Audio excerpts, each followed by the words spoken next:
Welcome back. And in our business news, trade between the UAE and UK rose to £10 billion, the equivalent to 54 billion dirhams in 2012, and is expected to reach £12.5 billion by 2015.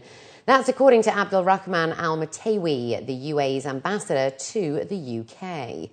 According to reports, Al Matawi was quoted as saying that the rise in trade exchange is attributed to the strong political and economic ties between both countries, adding that the UAE investments in the UK amounted to £40 billion by the end of 2012, with the figure expected to increase even further this year due to the mutual interest of investors from both countries.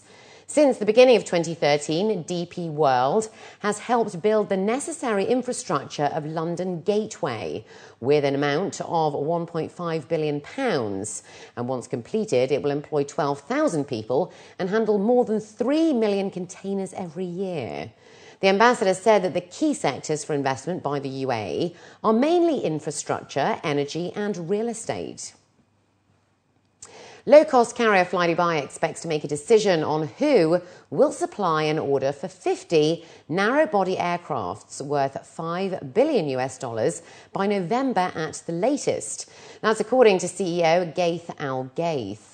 According to reports in a local daily, the carrier, which currently uses 30 Boeing 737s, is considering the re-engined Boeing 737 MAX and Airbus A320neo models and plans to make a choice by November's Dubai Air Show. Last month, FlyDubai announced it is to launch business class services across its network of 60 destinations.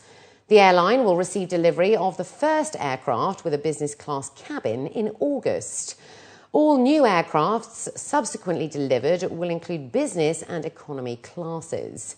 Business class tickets will be available for purchase on selected flights from August, and the inaugural flight is scheduled to take off in October.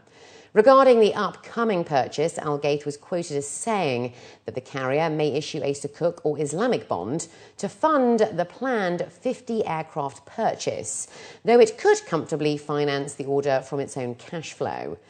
FlyDubai aims to eventually grow its network to 100 cities from 64.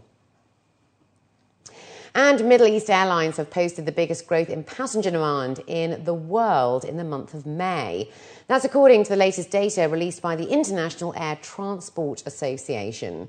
The region's carriers saw the strongest year-on-year traffic growth for any region at 11.7% last month, compared to the same month last year.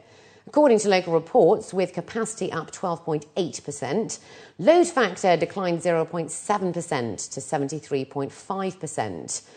The IATA also stated that demand for air travel in the Middle East and Africa has benefited from continued expansion in trade volumes since late 2011, adding that globally growth was led by emerging markets. Compared to the year-ago period, overall demand rose 5.6%, while capacity climbed 5.2%, pushing the load factor up 0.3% to 78.1%. This year, airlines are expected to make $12.7 billion profits on $711 billion in revenues, representing a 1.8% net profit margin, or around $4 profit for every passenger. The National Corporation for Tourism and Hotels has said it aims to own the assets of 20 hotels by 2015.